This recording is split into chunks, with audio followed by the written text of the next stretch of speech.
Hi, folks. Deacon Ed McCormick here, and we continue to proceed into Holy Week. And today I want to pick up on my last video where I spoke about the strange nature of Jesus' passion and death. The story as we receive it is told backwards.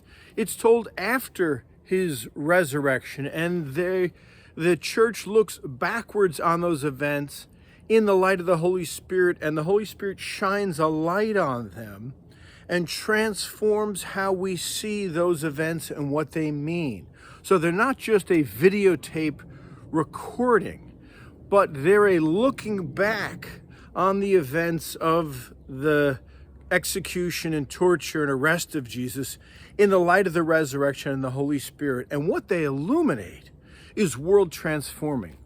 And I want to focus on one dimension of our world that the passion of Jesus through the light of the Holy Spirit illuminates. And what I want to focus on today are 6 features of the forces of evil as they're manifest in empires, in governments, in organization, and systems. And I want to suggest to you that the passion illuminates, exposes what these 6 features look like so that we see them clearly in the light of day and realize how we participate in them and how the Lord is trying to free our world from them. Here's the first feature: fear, intimidation, and power. Think about when Jesus is in the Garden of Gethsemane and the soldiers come with their clubs and swords directed by Judas. What happens? The disciples flee. They're terrified that they're going to get arrested too. The powerful forces of the Jewish leadership and the Roman Empire come down on them, and that fear sends them running. And then right after this, as Jesus is about to be interrogated by the high priest Caiaphas and others, Peter is outside, you remember, warming himself by the fire, when he starts to get noticed by a woman and by other people that, hey, you were with this guy. And fear overcomes Peter, and he denies knowing Jesus, denies having anything to do with him. And you can imagine the fear that and intimidation and power that is being brought on Jesus as he's being interrogated, and then the next day when he's brought before Pilate and beaten and tortured by the soldiers. And eventually, when Jesus is hung up with the other 2 criminals, the message going out to all Jews from the Roman Empire is one of fear. Don't do this, the Romans are saying. Don't cross us, or we will do this to you. And so the first sign that the forces of evil are operative in a government, an institution, a system, is fear and intimidation and domination. The second related feature of the forces of evil is betrayal. And you see this when Judas, one of Jesus' own 12, comes up, points him out, kisses him. And this form of betrayal, it happens in many situations. I remember reading stories about Saddam Hussein's empire and how he had informants everywhere. This was true in Soviet Russia. This was true during the Nazi control of Germany. So the betrayal of people, and that spreads that fear. That takes us to a third feature of evil at work in all kinds of systems and governments. It's the arrest of an innocent person with trumped up false charges being brought against them. So Jesus is arrested. He's innocent. He hasn't committed any crime. He hasn't broken the Roman or Jewish law, but he is arrested and he's interrogated. And Pilate himself admits that Jesus is innocent. But the Jewish leadership keeps bringing up all kinds of charges against him.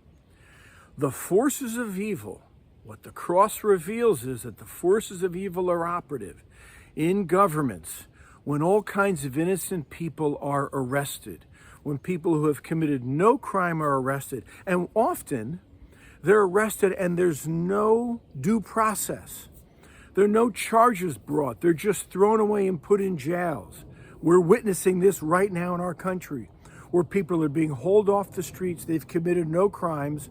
There's no due process. In many cases, they're being shipped out of the country illegally. That takes me to my next feature of the forces of evil exposed by the cross, and that is actions of cruelty and brutality and dehumanization and torture. And we see this with Jesus, where he's sent to Pilate, and Pilate sends him to Herod, and Herod mocks him, puts a purple cloak on him. He's brought back, and the soldiers are beating him and torturing him so severely that he can't even carry the crossbeam.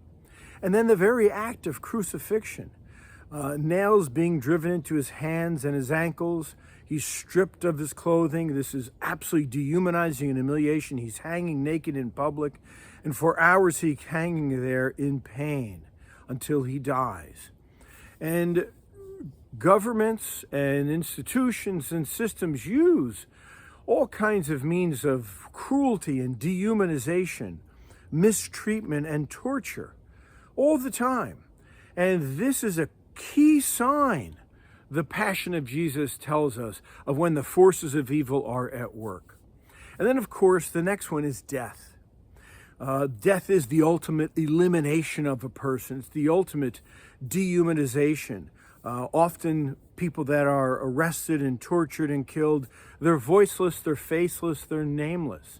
It's only the resurrection, God raising Jesus from the dead and the Holy Spirit shining a light on him, that his name is never forgotten, that he is not faceless and nameless, but he's the Lord of all. And that takes me to the last feature, and perhaps the central feature of when evil is at work, and that is scapegoating.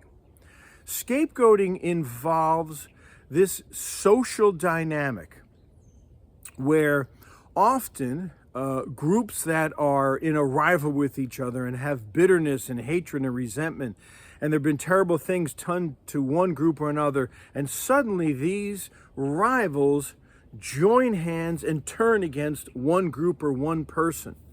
We saw this with the Salem witch trials. Certainly this happened to the Jews in Nazi Germany. It's happened many times in this country. For much of our history, it's happened to African Americans and Native Americans, but to all kinds of immigrants, Catholics, Italians, and now immigrants coming from Central and South America and Mexico. And the way scapegoating works is the battle of one group against another becomes the battle of all joining hands against one person or one group.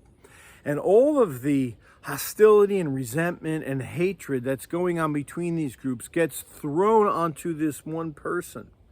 And the two groups are convinced they have to eliminate, they have to get rid of this one person, because this person they are absolutely convinced of is the cause for all the problems in their society. And you regularly hear this. It's immigrants that are causing the problems in our society. And you hear President Trump make all these dehumanizing claims about them. And when the scapegoat mechanism is working, the person that is being scapegoated is totally dehumanized. All kinds of terms are used for them that are not human. They're vermin, they're animals. They don't deserve any of the rights of our country. And this is exactly what happened to Jesus. The Romans and Jews, constantly at war with each other in Israel, joined forces against Jesus to get rid of him. Here's what the high priest Caiaphas says in chapter 18 of John's Gospel. He argues with his fellow Jews and makes the case that it's better that one man be killed than the nation suffer. That is the scapegoat mechanism. And this is what happened to Jesus. And it's the resurrection, it's God raising Jesus from the dead, that is God's judgment on scapegoating. It's God's no to scapegoating and to dealing with our conflicts and rivalries and anxieties by putting them on one group or person and expelling them. The resurrection is God's no to that practice. And it's God's no to the forces of rivalry, because the resurrection is about our freedom from all the forces that cause us to scapegoat, that cause us to gang up, that cause us to lynch people and exclude people and mock people and expel people. And so, my friends, I hope you can see how the light of the Holy Spirit shining on Jesus' arrest and torture and crucifixion shines a light on all empires, all governments, all systems, the light of judgment. It's a light that's calling us to leave that behind and become a new way of being human that is embodied by Jesus. See you in the next video.